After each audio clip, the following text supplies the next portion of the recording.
Hey, so I got this tool thing going on.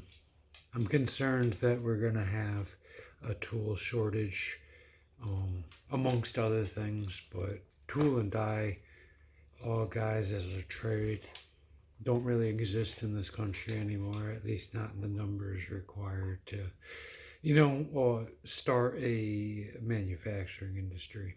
So, what a tool and die um, tradesman is somebody who builds tools or modifies tools for either tradesmen or manufacturing.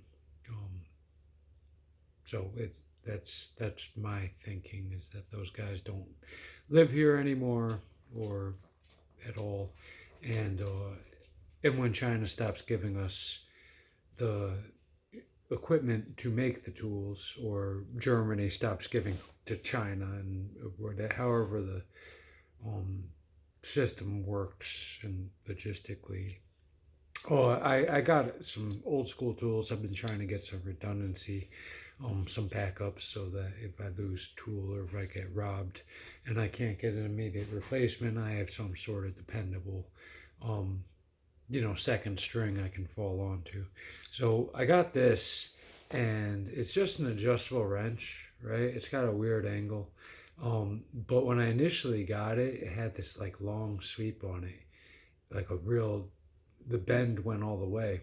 And I held it in my hand. I saw it and I thought it was going to look good. But when I held it in my hand, it, like the arc, it hit my hand and it hit my finger, and there was a huge gap, so it didn't feel right in my hand at all. I set this thing up, I heated it up, I bent it, so I put like that second wang on it, so it bends like an S now. You can kind of barely see it. I almost perfectly straightened it out, but it's not perfectly straight. It's actually an S, and I bent it myself. I got it pretty darn straight, and I'll tell you, this thing like fits in my hand like a glove. It like balances right there. When I hold it, the contact points, like it cups my fingers just perfectly. It's so nice, and I did it myself. It's not perfect, but I did it myself, and that's the truth. I also got a couple of Mossberg um, bicycle wrenches. This is the first one. It's the only one that's come in thus far. I apologize. This isn't the Mossberg. The Mossberg I have somewhere else. This is another bicycle wrench. But these things are cool. So if you got like a little, specifically, I mean, we deal with them with the ductless systems all the time. But it drives me nuts when I see guys put a pipe wrench on a brass fitting, and you can get away with putting it on a nut, but this is a little bit nicer. It's not a torque wrench. It's not anything fancy, but it's gonna grab the nut. It's not gonna put teeth marks on it. It's not gonna be some channel lock stuff.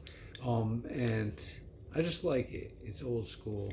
It's what tradesmen had back in the day. It makes me feel connected to what this country was when we were building, instead of what this country decayed into now that we're feasting on what former tradesmen gave their lives for. That's the truth. Well, I just wanted to show off the tool that I made. I may not be a tool and die guy, but I made an adjustable that fits me like a glove. I made it with a hammer, a torch, a file, a hand file, because when I hammered it and tweaked it, and was because when you initially you put a bend on it, you think it's gonna bend uniformly, but when it bends, it twists. So you have to hammer it back straight and then bend it and then hammer it back straight, and it's a whole process. And then in that process, inevitably things get twisted up.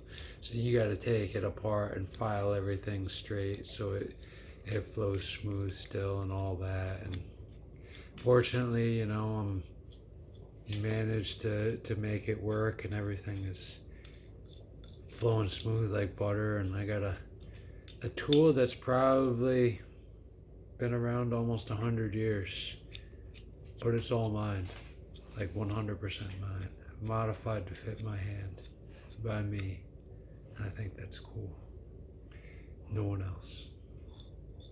That's it. So, some old school wrenches because I said so. Later.